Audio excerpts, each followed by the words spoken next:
ഈ 10 വർഷത്തെ വേണമെങ്കിൽ നമുക്ക് ഒരു നേട്ടങ്ങളുടെ വർഷങ്ങളെന്ന് വിശേഷിപ്പിക്കാം.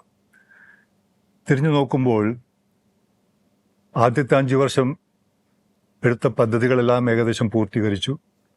അതിനുശേഷം കഴിഞ്ഞ 5 വർഷത്തെ കേരളത്തിൻ്റെ ഭരണ പെർഫോമൻസിനെ പറ്റി താങ്കൾ തിരിഞ്ഞു നോക്കുമ്പോൾ എങ്ങനെ വിലയിരുത്തും?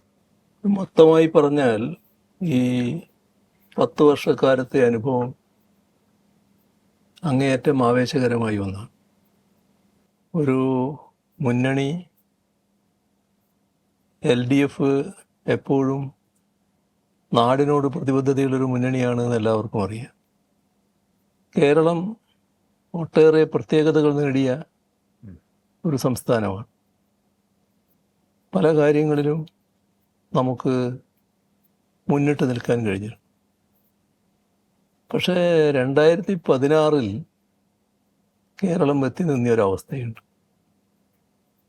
എല്ലാ ഭാഗത്തും നിരാശയായിരുന്നു. സർവമേഖലയും തകർന്നു കിടക്കുകയാണ്. ഇതിൻ്റെ ഏറ്റവും വലിയ ദുരന്തം ഇനി ഈ നാട് മുന്നോട്ട് പോകില്ല എന്ന ഉറച്ച വിശ്വാസത്തിൽ ഭൂരിഭാഗം ആളും എത്തി എന്നുള്ളതാണ്.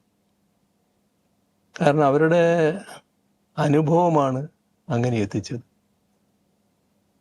ഇപ്പം നാടിൻ്റെ പുരോഗതിക്ക് ആവശ്യമായ ഒരു നടപടിയും സ്വീകരിക്കാതെ വന്നു. നാടിൻ്റെ വികസനത്തിന് വേണ്ട പദ്ധതികൾ നടപ്പാക്കാൻ തയ്യാറാകാതെ വന്നു. ഒരു ഗവൺമെൻറ് എന്ന നിലക്ക് മുൻകൈയെടുത്ത് നടപ്പാക്കേണ്ട കാര്യങ്ങൾ ഒന്നും ചെയ്യാതെ വന്നു. ഇങ്ങനെ വന്നപ്പോൾ ആ തെരഞ്ഞെടുപ്പിൽ LDF ജനങ്ങളുടെ മുന്നിൽ വെച്ചു ഇതിന് ഓരോന്നിനും പരിഹാരം കാണുമെന്ന്.